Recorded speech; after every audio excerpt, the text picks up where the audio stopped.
Night three, Alpine Valley, final night of the tour, final recap of the summer. And our boy is on the scene in the flesh. And it's one of those things where whenever FZ is at a show, I feel like the band senses it. Maybe they're fully aware. Maybe they know he's going to be there. Maybe they've been saving up the whole summer. Maybe they're like, at Blossom, we're dropping this. Alpine, we're dropping this. There was no Pete is into 20 years later. I feel like that's gonna be a bust out. We'll see down the line, but pretty. All I gotta say is when you have a recap that clocks in at 9 minutes, there's no other way that's not the highlight of the summers as far as the recaps.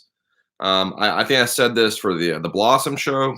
Any show where FZ is at, there's an automatic there's an additional depth into the recaps, just him being there. And big takeaway from this one, he apparently does not like encores. He was worried. Trey was worried if people were worried, and sure enough, FZ was one of the worried folks out there. I'm not sure what Trey was thinking people were worried about, but on FZ's mind, he didn't want to leave.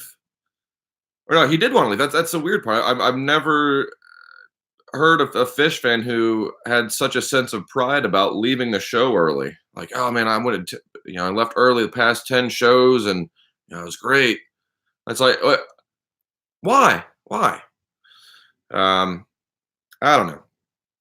But for me, the big takeaway, the Ruby Waves Type 2 recap all over the place.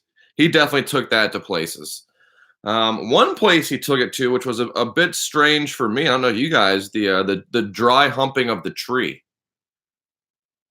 Nonchalantly just tosses off this little aside about him just in the middle of the Ruby Waves heavy section, going up and just sexually assaulting a plant. Are trees plants and plants trees? I think so. I need to go back to that second grade science lesson. But regardless, he's over there humping trees. I don't know if he was the only one. I don't know if it was a mass exodus of chompers just going up there and just having a few thrusts with the oak, redwood maybe. But definitely a weird picture to paint.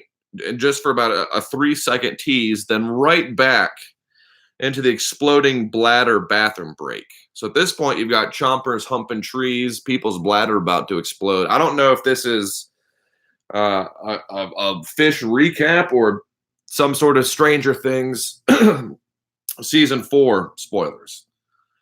But regardless, just a very weird kind of section there in the Ruby Waves recap, especially the part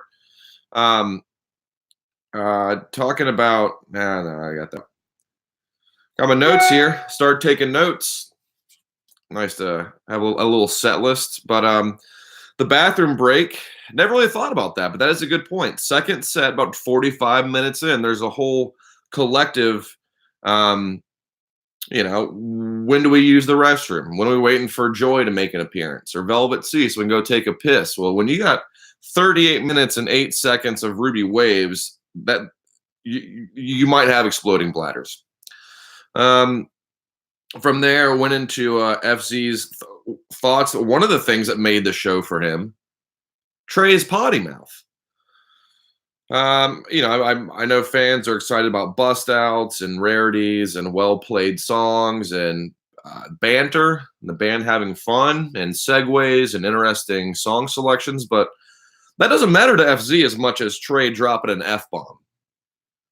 I like Yem. It's a great song, but what would really put over the top if they just had a full-on fuck vocal jam?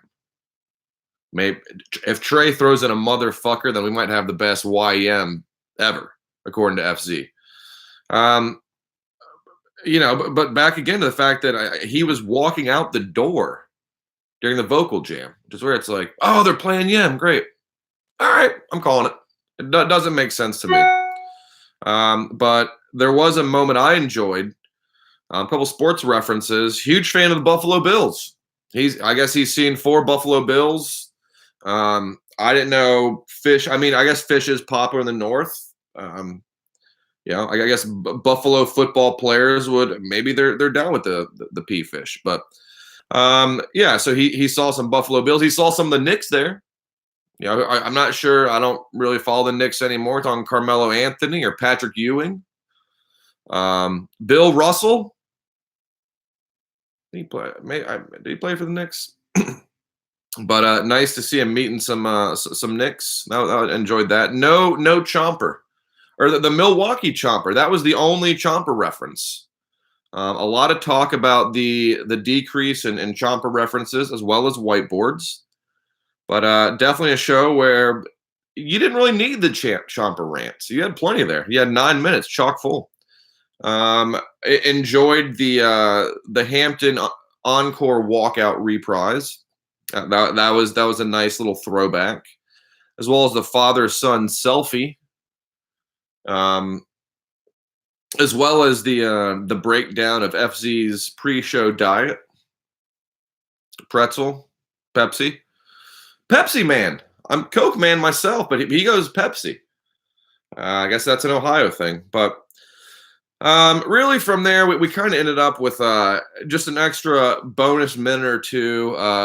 We got a whiteboard tease towards the end into a Terry Seinfeld reprise. I don't know what that was all about when he's talking about LOLing, throwing out the millennial speak. I'm not sure how I feel about that, but I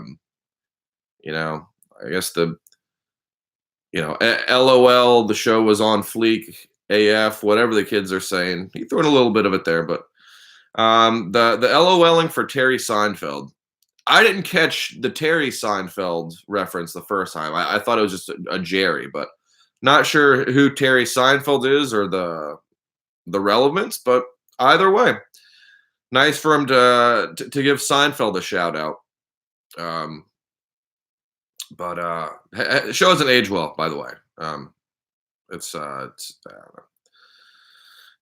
ends it with one of the stronger booms we've seen. And when there's weak booms, there's apathetic booms. There's even an eye roll boom this tour. But when he comes in with a full solid, like when he does the pullback, that's when you know you're finishing strong with a solid, noteworthy boom. And he certainly did. It's almost like he gave it like he showed the knucks, pulled it back, and then bam, boom. Threw in that was the shit at the end. Final words of summer recap tour. My final words for summer recap tour. Thanks for watching. Thanks for hanging out. Gotta be honest, I'm losing steam with the recaps. I don't know if you guys are as well. Been kind of falling off a little bit. Might hit up Dick's and then call it a day. But it's been fun. Hope you guys have enjoyed them. Possible Michel Jamay's hiatus, maybe on an indefinite hiatus coming up. But yep, it's been fun. It's always been fun. Shout out Eric Page. David Renwald. Always the most positive, enjoyable comments. Martin Luther King also up in there. Appreciate you guys having fun. LOLing along. But yeah, see you guys in Dick's. Hopefully, hopefully have some good chomper talk then. I don't know, guys. I'll leave you with a boom. All right, see you.